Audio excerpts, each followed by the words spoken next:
पिछले वीडियो में हमने इंटरफेरेंस ऑफ लाइट के बारे में पढ़ा।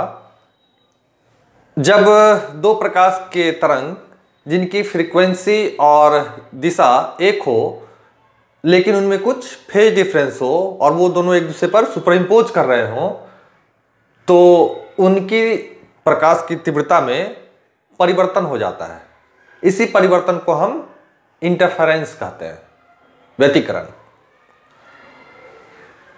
प्रकाश के इंटरफेरेंस को दिखाने के लिए सबसे पहले 1801 में थॉमस यंग ने एक एक्सपेरिमेंट किया जिसे हम popularly known as Young's double slight experiment, जिसे हम यंग के डबल स्लाइट एक्सपेरिमेंट के नाम से जानते हैं। यंग ने क्या किया कि एक प्रकाश स्रोत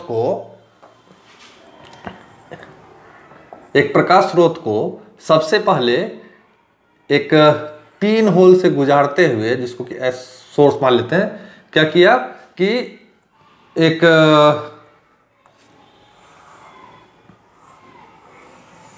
स्लिट से गुजारा जिसमें कि दो लंबे लंबे स्लिट बने हुए थे, दो लंबे लंबे छिद्र बने हुए थे, कुछ इस प्रकार से।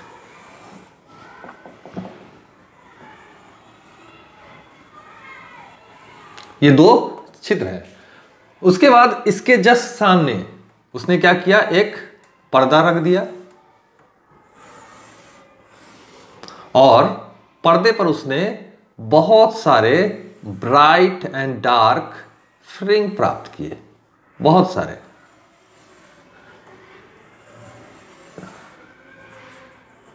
ब्राइट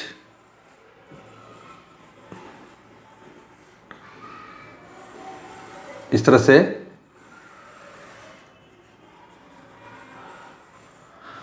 तो यंग ने क्या किया कि एक प्रकाश के स्रोत को जब दो S1 और S2 स्लिट से गुजारा तो पर्दे पर बहुत सारे स्लिट फ्रिंग्स प्राप्त होते हैं, स्पेक्ट्रम्स प्राप्त होते हैं।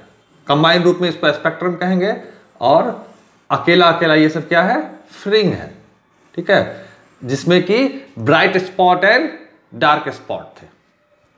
और हमने ये भी जाना कि जो इसकी इंटेंसिटी है ये हमारा 4a² cos² डेल्टा बाय 2 था, जहां पर कि a जो है वो हमारा एम्पलीट्यूड है और डेल्टा फेज डिफरेंस है। यानी अगर इसको इस तरह से देख लें कि क्या हुआ कि पहले सिंगल एक स्लिट था जिससे कि गोलानुमा प्रकाश के इस तरह से तरंगाग्र वेव फ्रंट निकल रहे थे और ये तरंगाग्र क्या हुआ, दो अलग अलग स्लिट से जब गुजरे तो ये दो अलग अलग सोर्स ऑफ डिस्टरबेंस की तरह काम करने लगेंगे, ठीक है, कुछ इस प्रकार से। इसमें होता क्या है कि क्रिस्ट जब आपस में सुपरइम्पोज करते हैं तो ब्राइट स्पॉट मिलता है और वहीं क्रिस्ट और ट्रफ जब मिलता है तो डार्क स्पॉट मिलता है, जिसको हम लोग कंस्ट्रक्टिव और डिस्ट्रक्टिव इंटरफेरेंस के नाम से जानते हैं, ठीक है। तो पर्दे पर क्या होता है, जब क्रिस्ट मिलता है या ट्रफ मिलता है तो ब्राइट स्पॉट मिलता है और जब क्रिस्ट और ट्रफ मिलता है तो डार्क स्पॉट, ठीक है। जब क्रिस्ट या ट्रफ मिलते हैं तो ब्राइट स्पॉट मिलता है। तो इस प्रकार से हमें ढेर सारे फ्रिंग्स प्राप्त होते हैं, ठीक है। यहां पर मान लिया जाए कि एक जो तरंग है कुछ इस प्रकार से है, प्रकाश के तरंग जिसका कि वेवलेंथ हमारा लैम्डा है, ठीक है। तो एक पूरे चक्कर के बाद, वन ऑसिलेशन के बाद इसका फेज कितना हो जाएगा, 2π, क्योंकि ये 0 है, ये π/2 है आधा चक्कर और ये पूरा चक्कर है, सॉरी ये π है, π/2 यहां है, यहां पर 3π/2 है और यहां पर 2π। तो क्या होगा कि अगर if lambda be the phase difference then 2 pi will be, sorry, if lambda be the path difference, if lambda be the path difference, then 2 pi will be phase. Okay, क्या होगा कि प्रकाश की किरण अगर एक पूरा चक्कर लगा करके लैम्डा दूरी तय करती है, यानी वेवलेंथ लैम्डा है, तो उस समय उसका फेज क्या होगा, 2 पाई होगा। ठीक है, तो यदि अगर हमारा लैम्डा यूनिट अगर हमारा वेवलेंथ पाथ डिफरेंस हो तो हमारा जो फेज डिफरेंस है 2 पाई बाय लैम्डा हो जाएगा। और इसी प्रकार से तरंग मान लिया जाए ऐसे करते हुए x दूरी तक जाए तो हमारा पाथ कितना हो जाएगा, x। तो if x be the path difference then 2 pi by lambda into x will be the phase difference। phase difference को हम लोग डेल्टा से इंडिकेट करते हैं, तो phase difference कितना हो जाएगा, 2 pi x by lambda। ठीक है, तो हमारा phase difference और path difference में यही रिलेशन है। ये तो मोटा मोटी बात हुई, लेकिन यंग की डबल स्लिट एक्सपेरिमेंट को इस्तेमाल करते हुए हम आगे और कैलकुलेट करेंगे, जिसमें कि हम फेज डिफरेंस निकालेंगे, पाथ डिफरेंस निकालेंगे, और जो फ्रिंग प्राप्त हो रहे हैं इनकी कितनी मोटाई होगी। ये फ्रिंग किन किन बातों पर निर्भर करेगा कि ये स्क्रीन जो है यानी पर्दा जो है ये स्लिट से कितनी दूरी पर रखा हुआ है। एक दूसरी बात किस पर डिपेंड करेगा कि ये जो स्लिट है इनके बीच की दूरी कितनी है।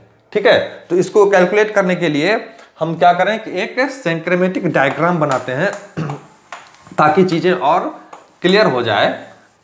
ठीक है, तो कुछ इसको इस प्रकार से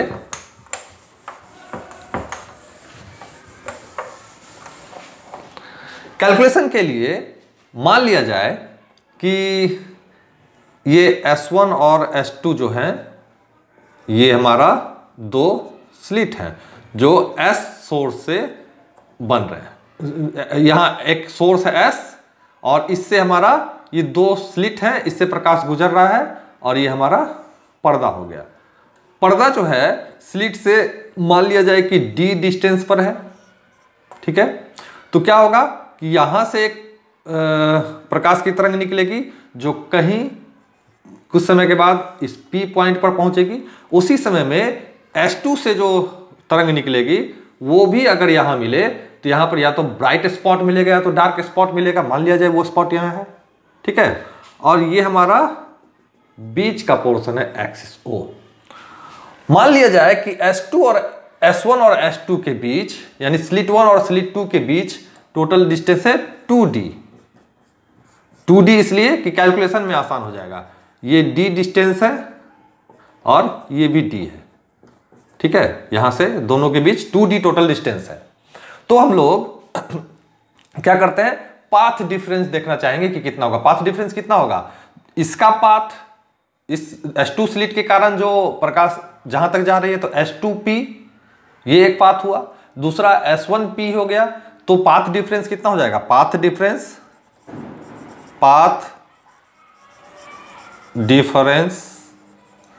विल बी गिवन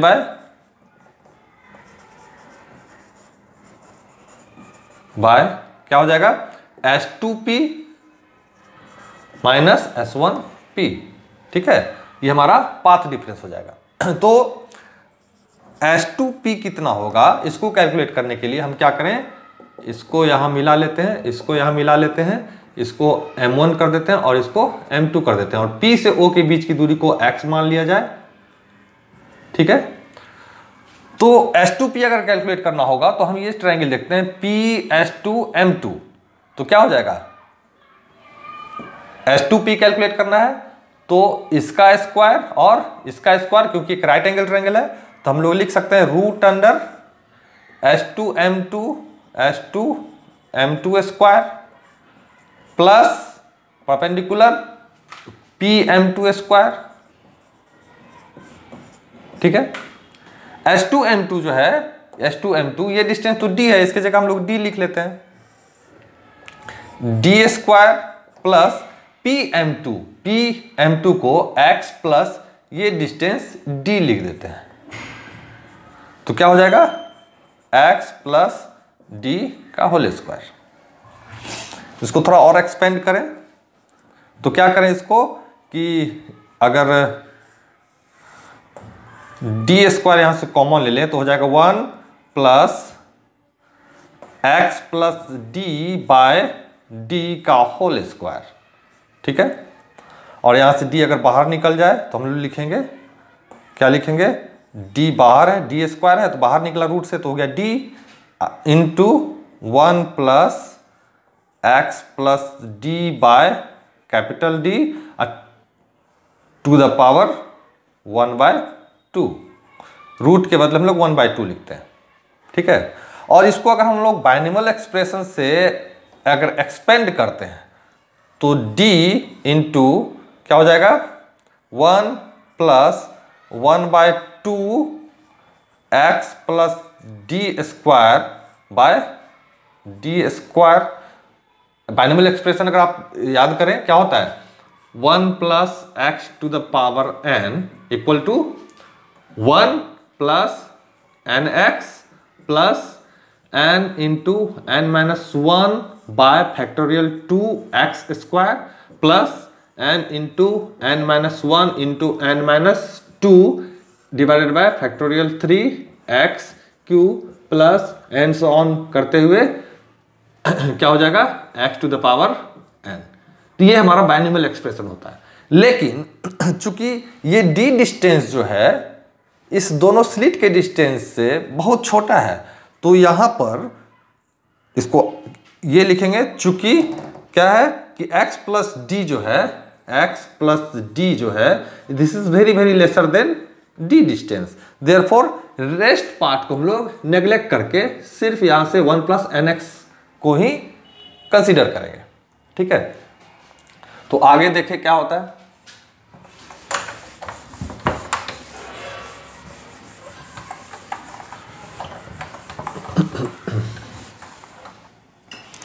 तो हमारा S2P इतना हो गया।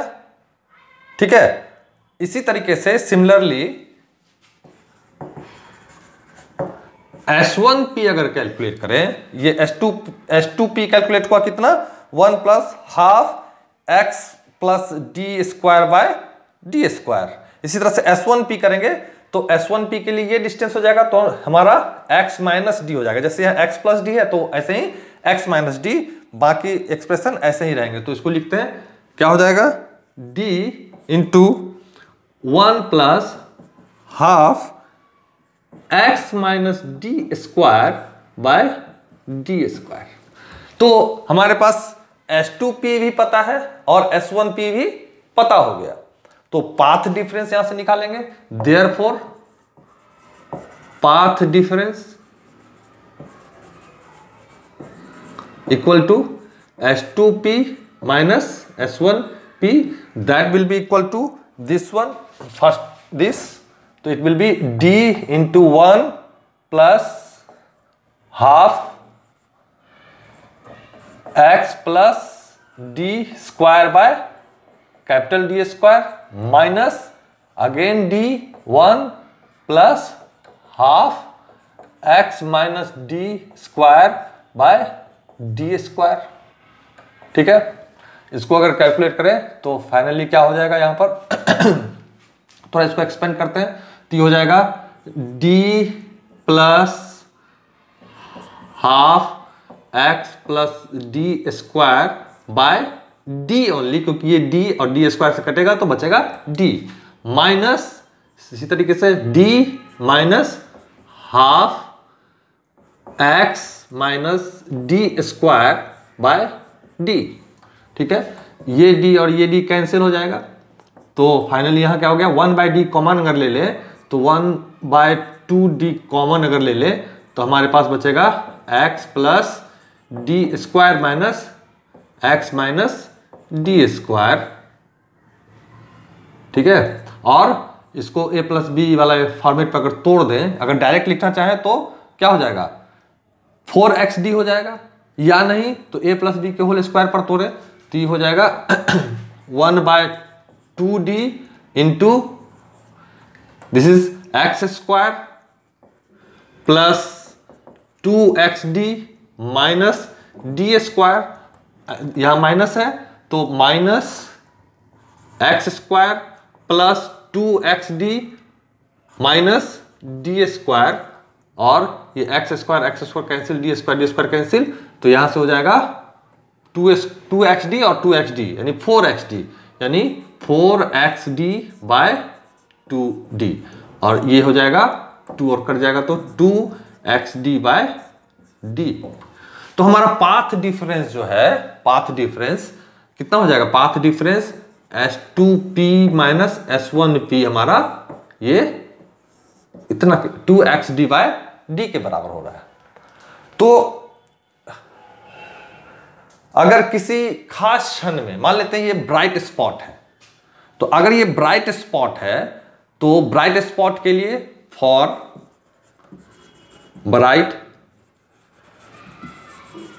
स्पॉट हमारा जो पाथ डिफरेंस है, path difference S2p minus S1p यानी इक्वल टू कितना है? 2xd बाय d है, that will be equal to n into lambda, जहां लैम्डा जो है इसके वेवलेंथ है, जो नए तरंग मिल रहे हैं उसका वेवलेंथ है, और यहां से हम x अगर कैलकुलेट करें तो x equal to d and lambda by 2d। ठीक है, इसी प्रकार के से अगर हमारा डार्क स्पॉट हो, फॉर डार्क स्पॉट, तो S2p minus S1p equal to क्या हो जाएगा? 2nd बाय d, ये हो जाएगा हमारा equal to 2n minus 1 into lambda by 2k, क्योंकि ये डार्क स्पॉट है। हमने देखा था कि कब डार्क स्पॉट मिलता है और कब ब्राइट स्पॉट मिलता है, और यहां से हम x, ये x है, सॉरी हाँ ये x है, तो यहां से अगर x निकालें तो x इक्वल टू क्या हो जाएगा? d by 2d into this one 2n minus 1 into lambda by 2। ठीक है, अब जरा देखते हैं, मान लिया जाए late xn and xn plus 1 denotes the distance of nth and n plus 1th. Therefore, fringe width will be xn plus 1 minus xn. That will be equal to how much? d by 2d and 1 lambda minus d n by 2d. That will be equal to take out, इसमें से d by 2d को common ले लेते हैं, और ये lambda भी है, तो d lambda by 2d common, तो बचा क्या? 1 minus n, this is cancel, so ये d लैम्डा बाय क्या हो जाएगा? d लैम्डा बाय 2d, और फ्रिंज विड्थ को हम लोग बीटा से इंडिकेट करते हैं। तो हमारे फ्रिंज की जो चौड़ाई है ना, ये जो चौड़ाई है वो हमारा डिस्टेंस d, ये पूरा डिस्टेंस, और जो तरंग है उनकी तरंग दैर्ध्य यानी वेवलेंथ, और इन दोनों के बीच के डिस्टेंस के से निकाला जा सकता है। इससे अगर हम लोग तरंग दैर्ध्य निकालना चाहें, वेवलेंथ कितना है तरंग का, तो हमारा क्या हो जाए? Wavelength lambda equal to fringe width beta into 2d by d से कैलकुलेट कर सकते हैं, यानी lambda equal to beta into 2d by d। ठीक है, तो इस तरह से हम लोग अगर चाहें तो जो प्रकाश की तरंग है उसकी कितनी फ्रीक्वेंसी है या फिर कितने उसके तरंग दैर्ध्य हैं, उसको हम लोग निकाल सकते हैं। ये हमारा n से मुक्त है, n result is the free from n। Okay, So it is clear from this expression that if beta is known, यानी filling width is known and distance d is known, this distance is known, तो इससे हम लोग wavelength का calculation कर सकते हैं। ठीक है, थैंक यू वेरी मच, धन्यवाद, थैंक यू।